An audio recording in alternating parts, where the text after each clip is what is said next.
வணக்கம் மக்களே. இன்றைக்கு கலாத்தியர் 5ஆம் அதிகாரம் வசனங்கள் 16 முதல் 26 முடிய. பின்னும் நான் சொல்கிறது என்னவென்றால், ஆவிக்கேற்றபடி நடந்து கொள்ளுங்கள், அப்பொழுது மாம்ச இச்சைகளை நிறைவேற்றாதிருப்பீர்கள். மாம்சம் ஆவிக்கு விரோதமாகவும் ஆவி மாம்சத்துக்கு விரோதமாகவும் இச்சிக்கிறது. நீங்கள் செய்ய வேண்டுமென்றிருக்கிறவைகளை செய்யாதபடிக்கு இவைகள் ஒன்றுக்கொன்று விரோதமாயிருக்கிறது. ஆவியினால் நடத்தப்படுவீர்களானால் நீங்கள் நியாயப்பிரமாணத்திற்கு கீழ்ப்பட்டவர்கள் அல்ல.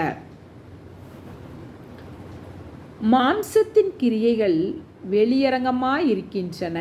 அவையாவன: விபச்சாரம், வேசித்தனம், அசுத்தம், காமவிகாரம், விக்கிரகாராதனை, பில்லி சூனியம், பகைகள், விரோதங்கள், வைராக்கியங்கள், கோபங்கள், சண்டைகள், பிரிவினைகள், மார்க்க பேதங்கள், பொறாமைகள், கொலைகள், வெறிகள், களியாட்டுகள் முதலானவைகளே. இப்படிப்பட்டவைகளை செய்கிறவர்கள் தேவனுடைய ராஜ்யத்தை சுதந்தரிப்பதில்லை என்று முன்னே நான் சொன்னது போல இப்பொழுதும் உங்களுக்கு சொல்கிறேன்.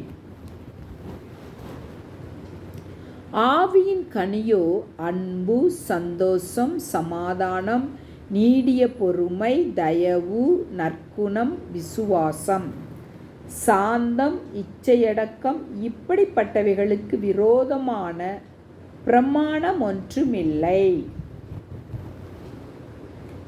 கிறிஸ்துவினுடையவர்கள் தங்கள் மாம்சத்தையும் அதன் ஆசை இச்சைகளையும் சிலுவையில் அறைந்திருக்கிறார்கள்.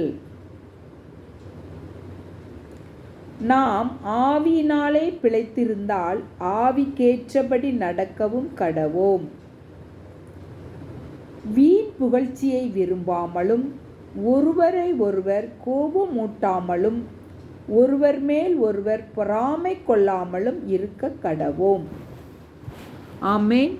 மக்களே, இந்த வசனங்களை நீங்கள் வாசித்து பார்த்தீங்கன்னா மாம்சத்தின் கிரிகைகள் மொத்தம் 17, ஆவியின் கனிகள் மொத்தம் 9. நீங்கள் வாசித்து பார்த்து கவுண்ட் பண்ணி பாருங்கள், கரெக்டாக இருக்கும்.